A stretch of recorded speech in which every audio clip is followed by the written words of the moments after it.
Hello guys and welcome back to my channel, the Shinigami artist.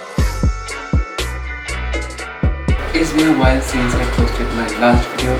My next drawing video will be this Sunday, so stay tuned and be sure to click the notification bell icon. This is Shinigami Artist, the studio room 2.0.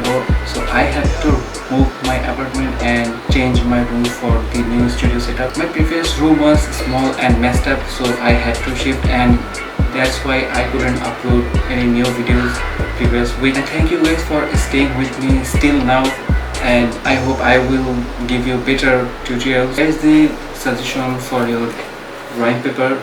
I am using this paper still now, is the best one. I have put the name in the description, so you better check out. Back to business, I am going to show you how I decorate my room with anime posters and anime stuff. So keep watching.